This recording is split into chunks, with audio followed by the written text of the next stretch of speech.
Hollington Drive rating, 28 up, Millennium Generation rating, back in less political times, dramas that needed to expose a key character as Heartless took a shortcut. They killed a dog. We knew goofy junkie Christopher Moltisanti was beyond redemption in The Sopranos when he squashed his girlfriend's Maltese lapdog in a heroin stupor. And Francis Underwood was revealed as a psychopath in the very first scene of House of Cards, as he broke the neck of an injured stray. Now, writers can use a less messy method to stir up an audience. They simply insert a nasty line about the NHS. Every sneer against the service is the equivalent of jumping on a puppy with hobnailed boots. We knew Mouthy Eddie, Kenan Wosu, was a wrong-un in Hollington Drive, ITV, from the moment he dismissed the National Health Service as a freebie for losers who expect something for nothing. Recently divorced Eddie is just back from the States and sleeping on the sofa at the stunning home his brother Fraser, Rashant Stone, shares with his partner and their 2 children.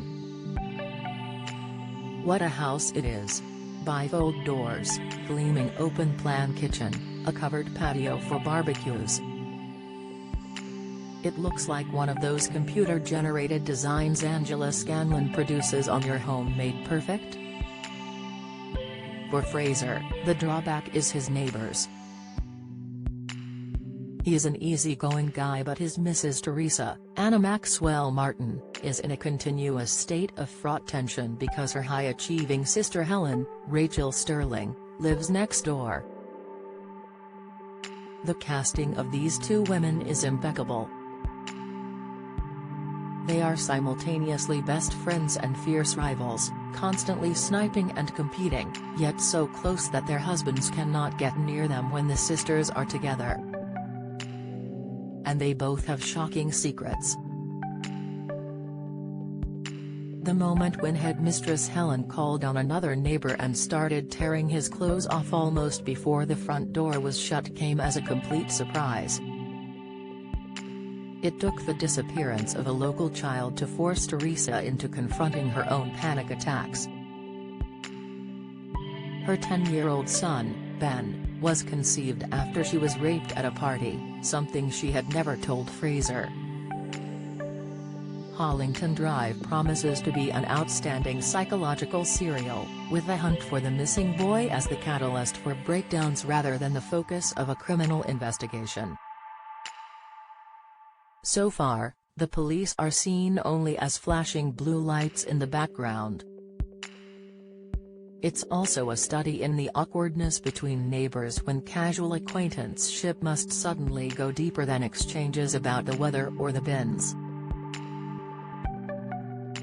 A scene in which Teresa and Fraser call on the parents of the vanished boy to pay their condolences, and all 4 discover they have nothing to say, was almost comical, if it were not for the underlying threat of tragedy.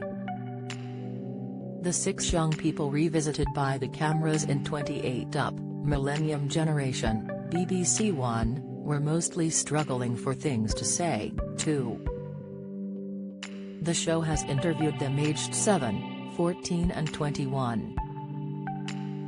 Now they're at that stage of early adult life where reality is overtaking their childhood dreams, but their futures have yet to find a settled shape. All of them seem to be asking, what more do you want to know, except, here I am, this is me?